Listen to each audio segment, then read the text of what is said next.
नमस्कार छात्रों, कैसे हैं आप सब। आशा करती हूँ सभी स्वस्थ और सुरक्षित होंगे। छात्रों, हमारा हिंदी का यूनिट का सिलेबस लगभग पूरा हो चुका है।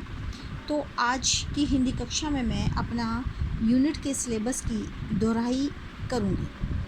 इसके अंतर्गत आज हम अपनी पाठ्य पुस्तक स्पर्श का पाठ 2 दुख का अधिकार लेखक यशपाल द्वारा रचित पाठ का हम अध्ययन करेंगे। पाठ दुख का अधिकार। स्टूडेंट्स, किसी भी आदमी की जो पहचान होती है वो उसकी पोशाक होती है। हम किसी को भी जब पहली बार देखते हैं तो हम केवल उसके कपड़ों को देखकर ही उसके विषय में अंदाज़ा लगाते हैं कि वह आदमी किस श्रेणी का है। मनुष्य की जो पोशाकें होती हैं वे ही उसे विभिन्न श्रेणियों में बांटती हैं, और ये जो पोशाक होती है ये ही हमें विभिन्न परिस्थितियों में कुछ ऐसा करने से रोक देती हैं जो हमें अपनी श्रेणी के अनुसार शोभा नहीं देता। परंतु ये पोशाक कभी कभी हमें बहुत ही विचित्र स्थिति से अवगत कराती हैं।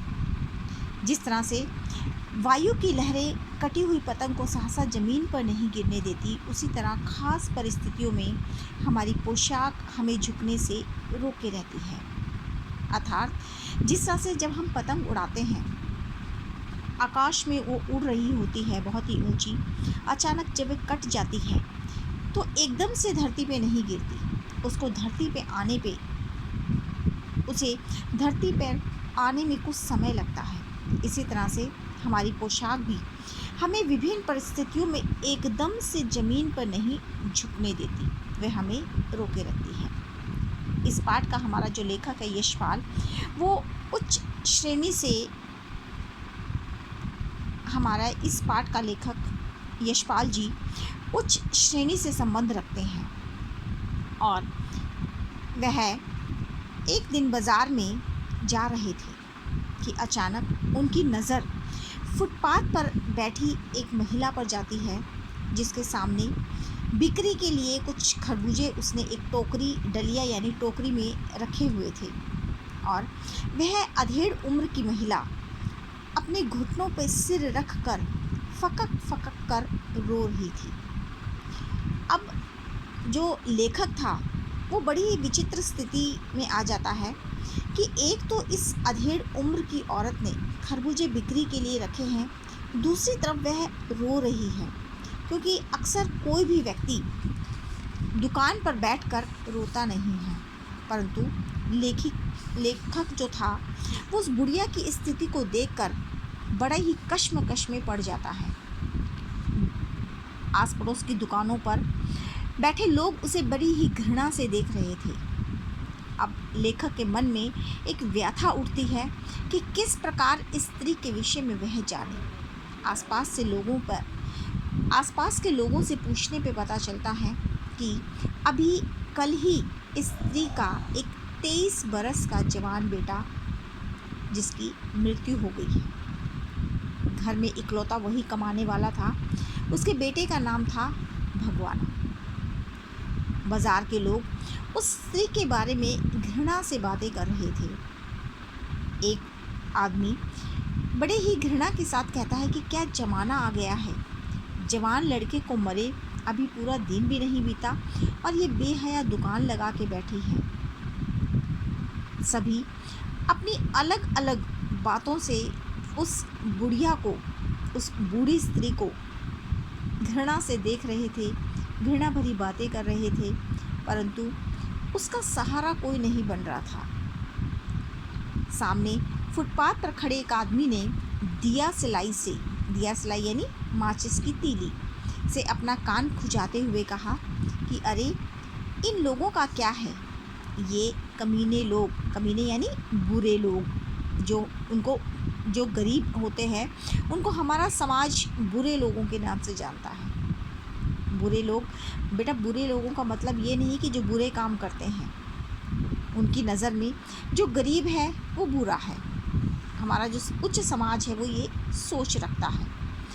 तो वो व्यक्ति कहता है कि इन लोगों के लिए रोटी का टुकड़ा ही सब कुछ होता है, इनके लिए कोई नाता रिश्ता, बेटी बेटा खसम लुगाई यानी हस्बैंड वाइफ, धर्म ईमान कोई इनके लिए मायने नहीं रखता। अगर इनका पेट भरा है तो इनके लिए सब कुछ ठीक है। परंतु कोई भी व्यक्ति उस बुढ़िया की मनस्थिति को नहीं जान पा रहा था। परचून की दुकान पर बैठे लाला जी भी उसके विषय में कहते हैं कि इनके लिए मरे जिए का कोई मतलब ना हो, परंतु दूसरे के धर्म ईमान का तो ख्याल रखना चाहिए। क्योंकि हमारे हिंदू धर्म के अनुसार जब किसी के घर में मृत्यु होती है तो 13 दिन का सूतक का समय माना जाता है। सूतक का समय यानी वो समय एक तरह से अपवित्र माना जाता है। उस समय में कहा जाता है कि उस घर से कोई लेन देन नहीं करता। तो ऐसे में बुढ़िया सामान लगा कर बैठी है, अगर कोई इसके खरबूजे खरीद के खा लेगा तो उसका धर्म ईमान का क्या बनेगा।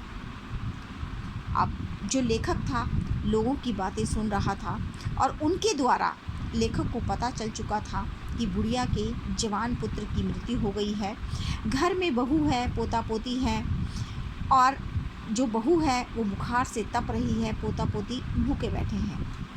जब लड़का था तो लड़के के शहर के पास एक 1.5 बीघा ज़मीन थी जिस पे वो कछियारी करता था। कछियारी यानी सीजनल फ्रूट्स वेजिटेबल उगाना, और कछियारी करके वे अपने परिवार का निर्वाह करता था।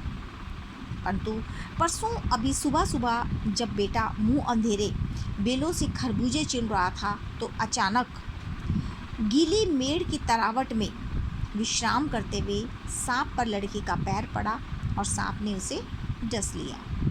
बुढ़िया बावली होकर ओझा को बुला लाई, झाड़ फूंक करवाया गया, नाग देवता की पूजा की गई, परंतु बुढ़िया को कोई लाभ नहीं हुआ। घर में जो कुछ भी था दान दक्षिणा में उठ गया, लेकिन उसका कोई नतीजा नहीं निकला।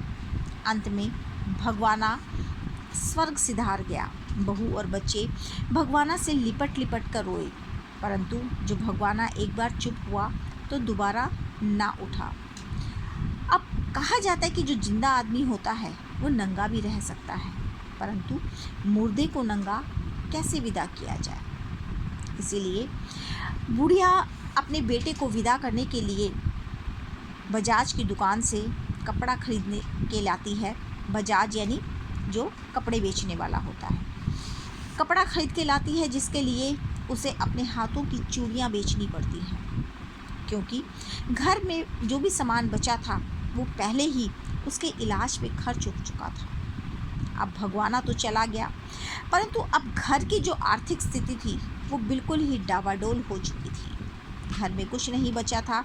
एक तरफ बुखार से तपती बहू, दूसरी तरफ भूख से बिलबिलाते बच्चे।